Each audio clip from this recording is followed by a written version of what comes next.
So I'm going to set up a blood apparatus to feed a Helix colony. Obviously there are no actual mosquitoes in here, but this is the exact way that I do it for my mosquitoes when I set up their feeding. So the first thing that I'm going to do in this part is, I would say, the most essential. I'm going to take laboratory grade parafilm and stretch it as thin as it'll go. So I'm going to pull on either side very carefully until it won't pull anymore. I'm going to go super slow so I don't get any tiny holes or tears along the parafilm. Okay, I tear down at the edge, so that's my sign to stop. There's still a little bit in the middle where I want to pull it a little bit more. I'm going to pull just a little bit more right there. And you'll get an idea after doing this a few times of the parafilm's stretch limit. So after I got that side pulled, I'm going to flip it around and do the same thing in the other direction. Again, very carefully. And tear at the bottom. I sign to stop. So next I'm going to put the bottom of this on top of my parafilm. Let's see if I can show it. And I don't want any wrinkles across the bottom. The thinner and smoother the parafilm is, the easier it is for the mosquitoes to poke their proboscis through and feed.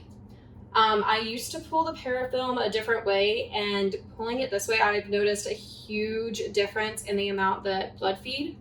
I would watch them, when I pulled it the other way, I would watch them go around and poke at it for a little bit and then finally just like give up. So this is the best method for pulling it that I have found, but I'm sure there's plenty of different ones that work just as well. After you do that, you should have something like this. So the next thing that I do, I always do this before I put any blood in there, because if somehow I poke a hole in this parafilm, I do not want blood to drip on me if it doesn't have to. So there's little notches on either side of this, and I'm going to push this hose over that notch. Sometimes you have to wiggle it on there. And this will just seal it so the water doesn't leak out and it only pushes through here. Look like that. And then you're going to do the same thing for the other side.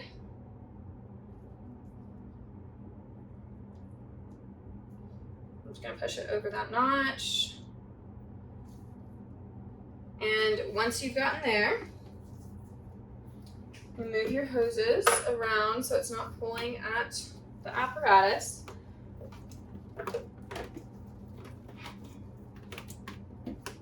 And I'm going to gently set this down on top of this mesh part. If you drag it around or just like throw it on there, in all likelihood, you are going to bust that parafilm open and your blood is going to spill all over the cage.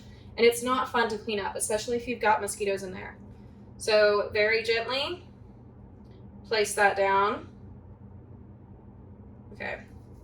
And the hose is pulling back at it and making it lift up and scrape. So I'm going to adjust these a little bit more.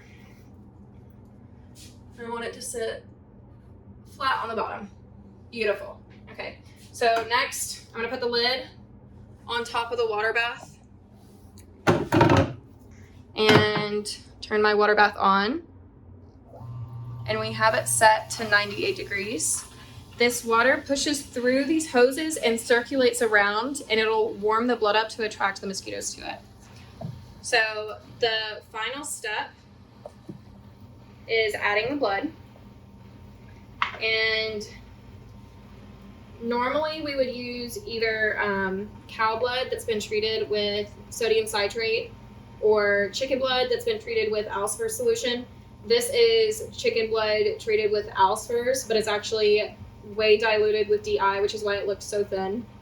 But this is just for the demonstration. So I'm going to get a pipette And I'm gonna put approximately 4 milliliters in there.